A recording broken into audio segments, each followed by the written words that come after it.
Good morning, good morning, good morning. Hope you're having a good morning. I have cleaned my chair, had to brush it down, had a bunch of critters on it, little ants, little bugs, and a gecko. We love geckos. They're not only cute, but they help keep the ants and other things away. So I'm ready to start. So I'm having my cup of coffee, and we're going to continue our conversation, see if we get into the day, but if not, we'll continue it on about solar and oil.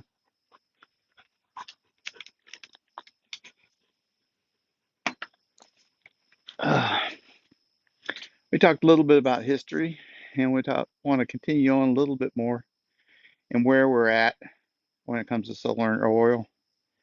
I'm not an expert, but I have read many articles on it, the pros and cons behind different technologies and what we should and shouldn't do. Um, there's quite a bit of concern about solar because I'm here in Texas. Texas has a lot of sun, get a lot of wind too. So solar and wind, we get quite a bit. We could put up a nuclear power plant, but we're not sure we need one. Now, that being said, you know, sometimes wind doesn't blow and sun doesn't shine, so there are problems with that. But uh, we do produce enough energy where we might be able to figure out some ways to contain that energy. That's probably the biggest problem with solar. Oil in itself is energy. It's just that when you release that energy, it produces some nasty residues that right now we're concerned about because we don't want the temperature of the earth to get too hot. And the temperature of the earth is increasing quite a bit. Now, uh, the big argument about global warming is how much of it is us and how much of it's just nature. That's not the point. Point is, it is increasing.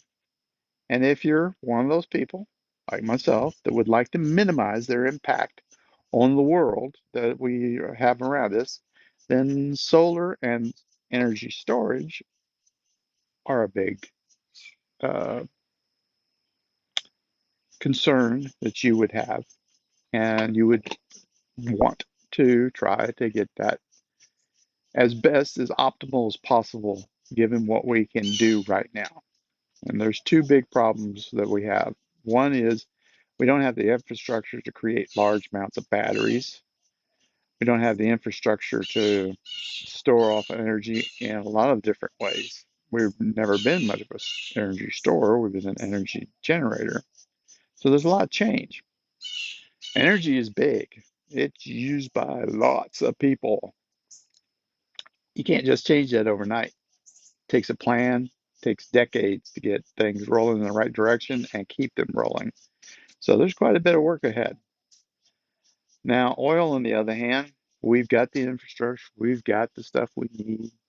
So, a lot of questioning right now is we're coming out of the pandemic and we're trying to get everything rolling again. And there's a lot of questions as to whether or not how much should we keep the rolling toward the future goals and how much should we control, increase and improve the stuff that's already working. That's a tough question. It's a hard question. Of course, we know the answer, probably somewhere in between. Uh, anyway, that's where we're at.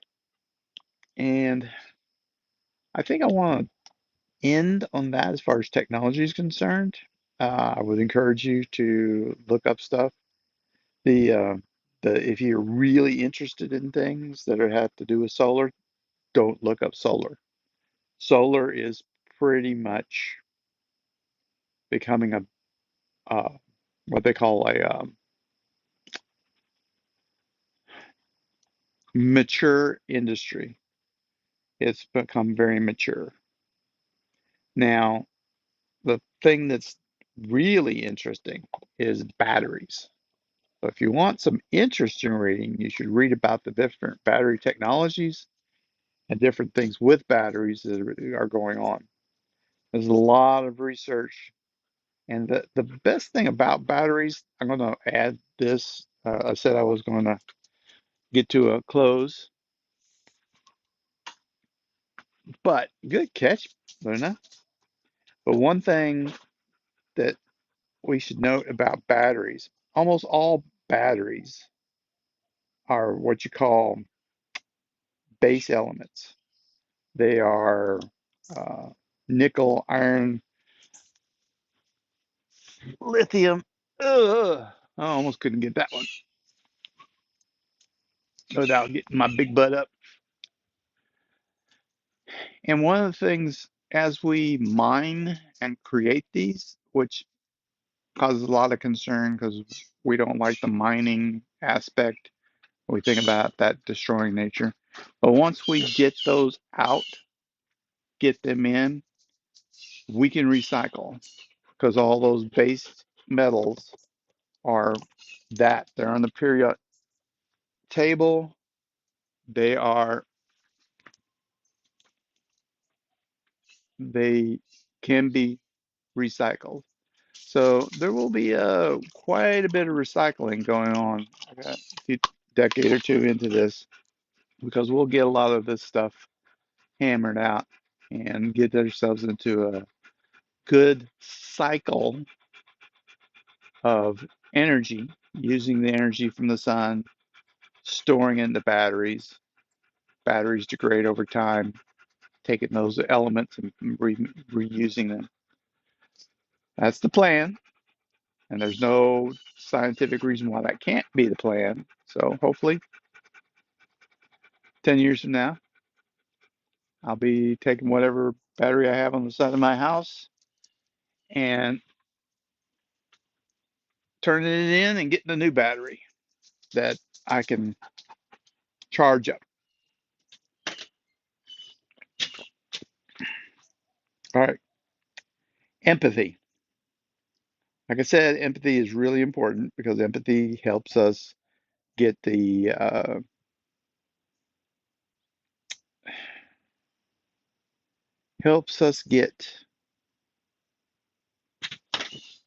the right feedback into the system so that it does things correctly. So let's talk about, we got the five empathies. Caring. Now, does caring help with our, and so we're basically talking about this system of shifting from oil to electricity or solar. We'll just keep it to solar. We're uh, wind, nuclear, geothermal, hydro. There's lots of ways you can get electricity. But we'll focus on solar and oil for the empathy discussion. So the first one is care. Actually, Texas is not as big on the care thing, but I'm going to look more at Europe. There's a lot of parts of Europe where solar is not quite as prevalent or consistent as it is here in Texas. And the times they need solar is usually in the winter because it gets colder there than it does here. We usually use most of our electricity during the summer months when we get a lot of sun. I Sun comes up really early. Sun goes down really late during the summer. We get lots of electricity. At the same time, Texas needs the electricity. But you get up into Maine and Canada or Germany, and uh, I won't include England because England, I think, can use a lot of wind power because they have a lot of coastal winds. But Germany and some of the Baltic areas, France has some really good nuclear reactors that are really pretty good about uh, stabilizing their electricity.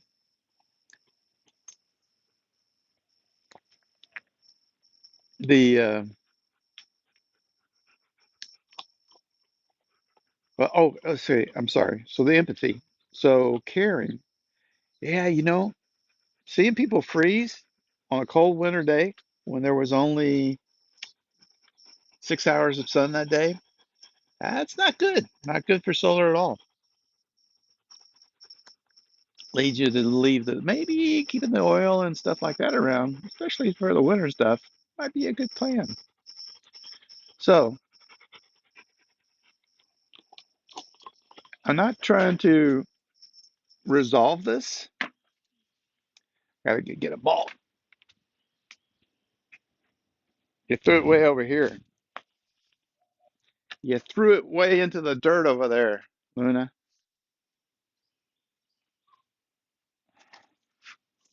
Just tad. Okay. All right. I'm not trying to resolve that. I'm just saying that empathy for caring is going to be a good feedback mechanism for this transition because worrying about people here who are dealing with heat or worrying about people in like Germany who are dealing with a cold, those are good feedback mechanisms into the system. So that's good. The solution is hard. Like I said, it's not so hard here, but up in Germany, it's tough. I wish they would embrace nuclear a little bit more because I understand the qualms about nuclear. Uh, there's a lot of uh, nightmare scenarios that go through people's heads with nuclear, even though they, except for Chernobyl, um, really haven't transpired, and they haven't transpired with anything that's been uh, nuclear reactors that have been used in the last, produced in the last 40 or 50 years. Yeah, Chernobyl was really old. It was actually designed, I think, uh, like in World War II, right after World War II, not during World War II, after it. But anyway, um,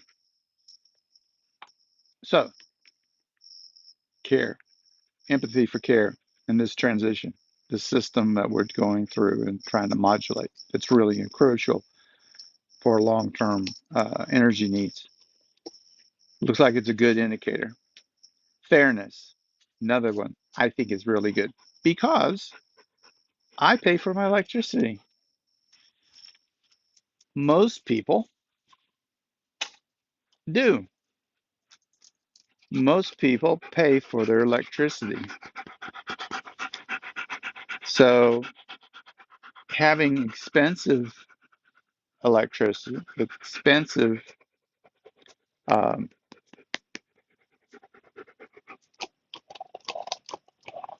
fuels, excuse me, that is something that could cause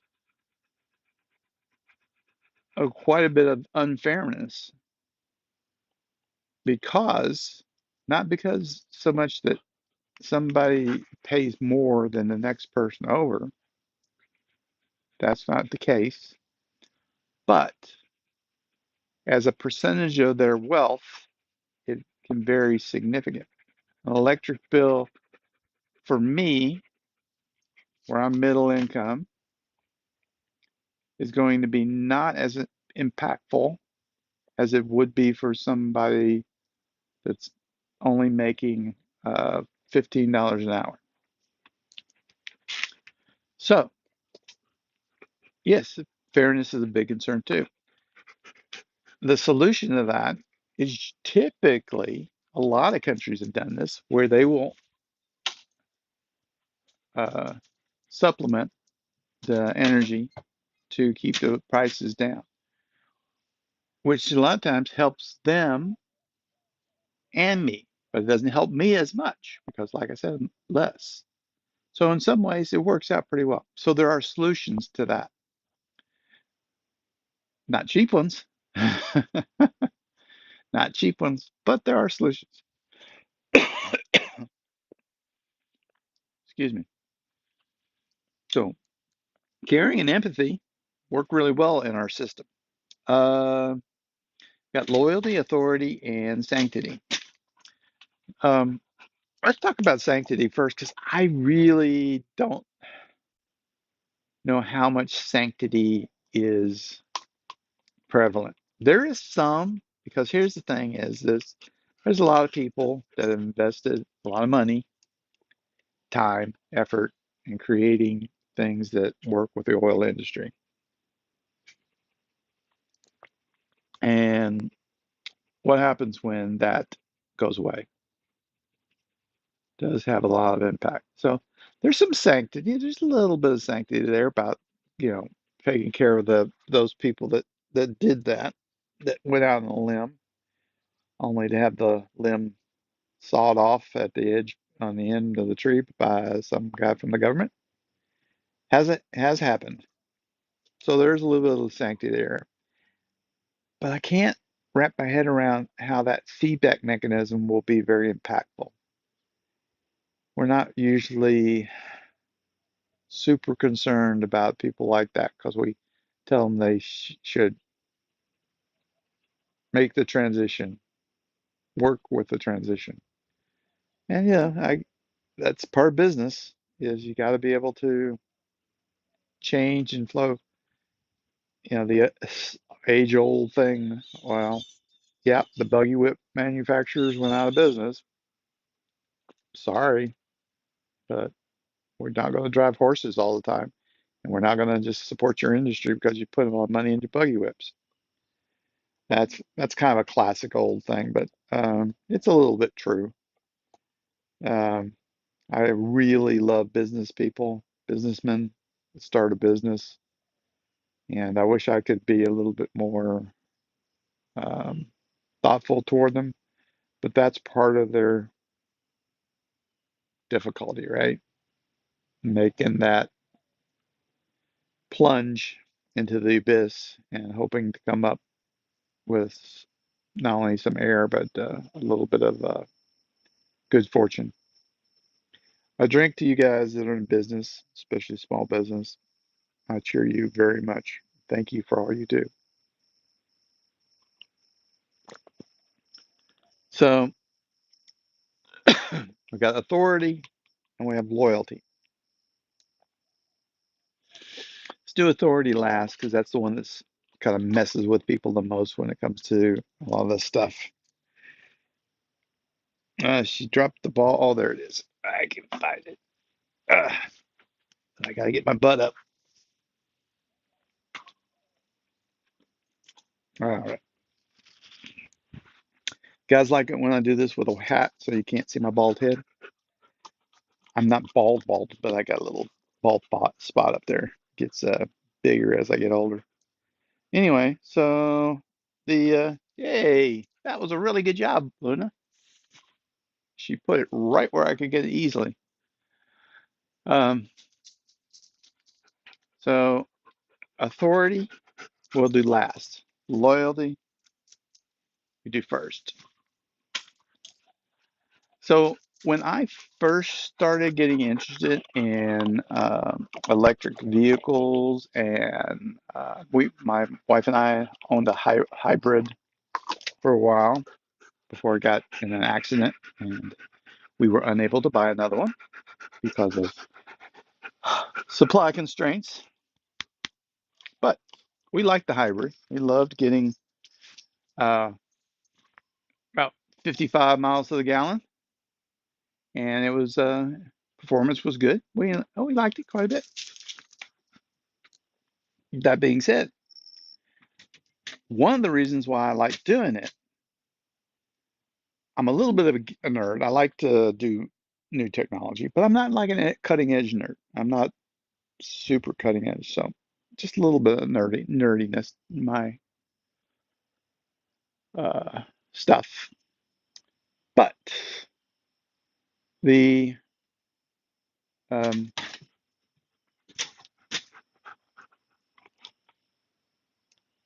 benefit of realizing that I was using the oil that I was using efficiently and optimally made me feel good as an American.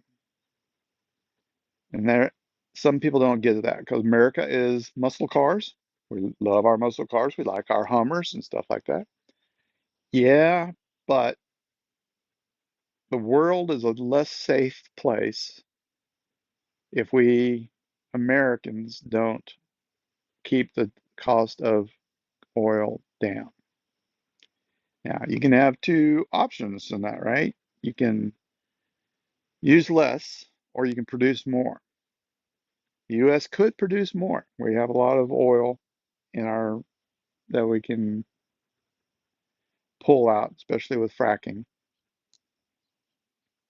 But one of those I see is better long term, and that's the reduce.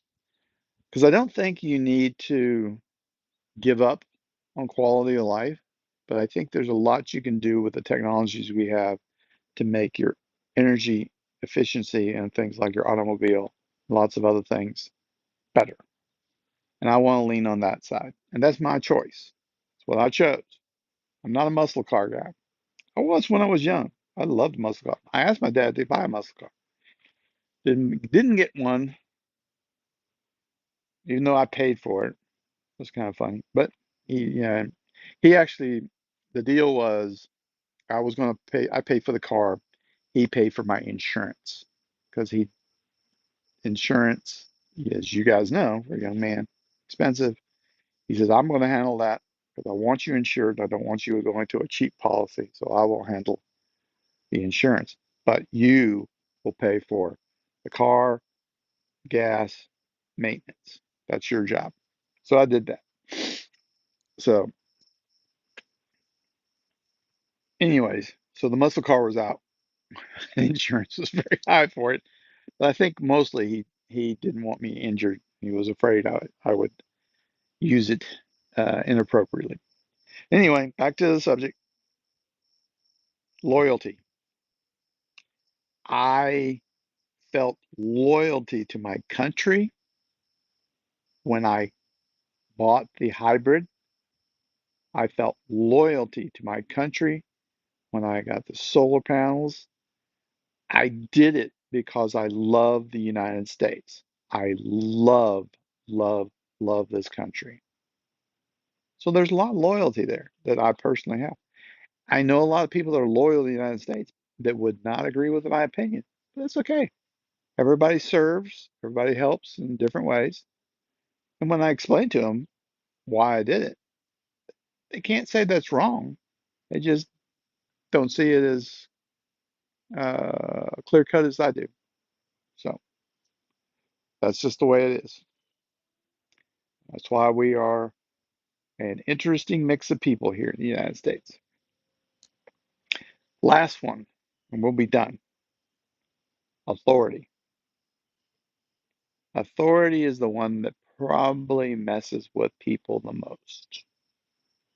Because right now, even though I get electricity, I'm still dependent on the grid. I don't have batteries big enough to take all my electricity and stick it on the side of my house and not and cut off the uh, utilities. I could actually produce enough electricity where I could get some more batteries, and I'd be done. I'd have my energy all I need, and I could just stop using the grid. It's expensive, very expensive. Batteries are still very expensive. Hopefully, when they'll go down in price pretty rapidly here. But even if I did have it, even if I spent all that money, the point is a lot of people are still relying on a grid that is managed by their state and their municipalities. It is thing they are subject to. And the government really loves to mandate lots of things. Uh, they're mandating how many miles per gallon auto manufacturers can produce. They're pushing more and more things. They are going to increase the taxes here to take some of those taxes and give it to people that are like myself that want to buy an electric vehicle. So, authority is probably the biggest thing that's really messing with people right now. I told you that people didn't have a concern. Well, people couldn't push back on why I have the loyalty to the country. Their biggest concern that they push back on me on has more to do with authority. They're like, yeah, that's fine, but you should be paying your money. Right now, the government's helping you with more fuel efficient stuff. And I don't like that because that's coming out of my tax dollars. So, what? It was right there. You don't want me to throw it to you. Oh, man. Did you see that? She had it laid right here. She moved her mouth away, not that far. And then as I went to go get it, she snatched it up. What am I going to do? What am I going to do with this little girl? Little girl. All right. Well, I'm done. And she heard me say, all right. And I guess I say that quite often at the end of things. She keys on the words and she knows when I'm about to stop doing something and it kind of perks her up. So, all right. There she goes, looking at me again. We will talk to you guys later. And I hope you have a wonderful day. And I'll get off of energy because I know I did electricity and the electrical bill, and then I did solar and but it is an important system that affects lots of people. So we'll talk about some other system here in a little bit, and hopefully something that's quite a bit different from electricity, solar, and oil. Yes. You guys have a wonderful day. Bye for now.